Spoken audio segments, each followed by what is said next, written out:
Mais ça n'est pas une catastrophe nucléaire. Ça devrait plutôt favoriser notre industrie nucléaire. Il faudrait que parce qu'il y a eu un tsunami au Japon, on remette en cause ce qui fait la force de la France. Est-ce qu'on a constaté quelque chose au-dessus de la France? Non, parce que les vents ne vont pas dans cette direction-là, les vents tournent dans le sens inverse. Il n'y a pas lieu du tout de s'inquiéter, sans aucun danger pour la santé. Et si ça pète? Tout ce qui a été contaminé devient un déchet nucléaire. Et au bout de la chaîne, c'est toujours le même problème. On ne sait pas où les mettre, ou plus exactement, on ne sait pas où les stocker de façon définitive. L'idéal serait de les enfouir sous terre, mais ça, on sait que ça ne se fera pas. Effectivement, ça ne se fera pas. Pour éviter un deuxième Notre-Dame-des-Landes, le gouvernement a décidé de renoncer au projet d'enfouissement de déchets radioactifs à Bure, en Lorraine. Octobre 2018, le gouvernement réunit en Conseil des ministres exceptionnel pour annoncer un nouveau projet de loi sur le retraitement nucléaire. C'en est trop pour Nicolas Hulot, qui démissionne. C'est une accumulation de déceptions, mais c'est surtout parce que je n'y crois plus. En effet, à partir de février 2020, les Français vont se voir obligés de stocker chez eux, je cite, leur part de déchets radioactifs en fonction de leur consommation électrique.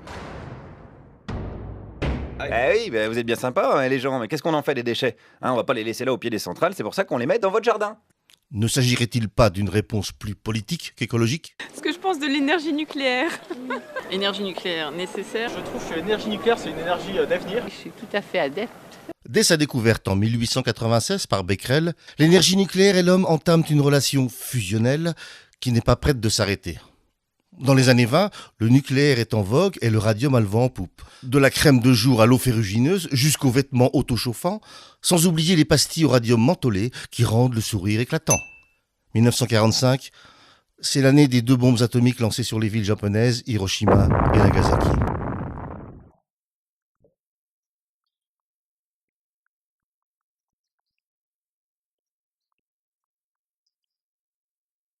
La puissance nucléaire est devenue l'objet de convoitise. C'est la satisfaction garantie à celui qui possède la plus grosse. Dès 1945, le général de Gaulle, puis à sa suite les présidents Pompidou, Giscard et Mitterrand, travaillent à faire de la France le plus grand producteur d'énergie nucléaire civile au monde. Cette puissance nucléaire, comme on dit, est liée directement à l'énergie atomique elle-même, qui est, comme vous le savez tous, le fond de l'activité de demain. En 1986, c'est au tour de Tchernobyl de rentrer en scène. En France, l'anticyclone des Açores s'est développé. La météo affirme qu'il restera jusqu'à vendredi prochain suffisamment puissant pour offrir une véritable barrière de protection. Lorsqu'on traite les déchets nucléaires, il y a un mot qui est pour moi extrêmement important, c'est confiance. Il faut avoir confiance aussi dans les scientifiques, dans l'évolution de la science. Le nucléaire aujourd'hui c'est bien, ça nous apporte une source d'énergie, on en a besoin. Par contre derrière, qu'est-ce qu'on fait des déchets? Aie confiance, crois en moi. Sans oublier Fukushima au Japon en 2011. Un puissant séisme suivi d'un tsunami ravage la centrale de Fukushima Daiichi. 6 mois après avoir mangé des légumes irradiés devant les caméras, pour montrer leur innocuité, Norikazu Otsuka, présentateur vedette de la télé japonaise, est mort. Mais revenons sur ce projet de loi. Le gouvernement nous assure que ces déchets seront contenus dans un fût scellé hermétiquement. En théorie, il n'y aura donc aucune fuite radioactive possible. En théorie, hein. Le ministère de la Santé recommande tout de même de garder les déchets hors de portée des enfants. Mais un tel projet peut-il réellement être accepté par les Français? Si on nous oblige à aller aussi loin que ça... C'est nécessaire que chacun ait sa part. Ça peut être intéressant si tout le monde effectivement le fait et adhère à ça. Pour moi seul, je le prendrais, mais pas pour mes enfants. Une région fait pour le moment office de test. Les habitants du Grand Est sont invités à creuser un trou dans leur jardin ou à sacrifier une pièce de leur habitation en y faisant couler un dôme de béton. Le ministère précise que les déchets seront stockés le temps de leur décontamination totale et pourront ensuite être utilisés comme combustible de chauffage.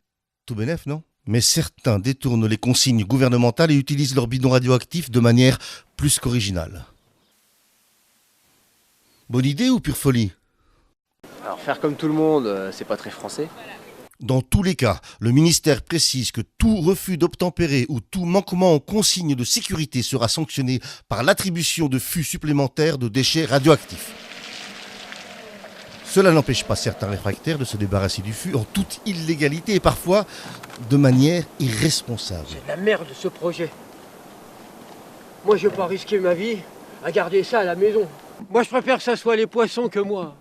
D'autres, plus politisés et activistes, n'hésitent pas à envoyer leur fût directement à l'Élysée.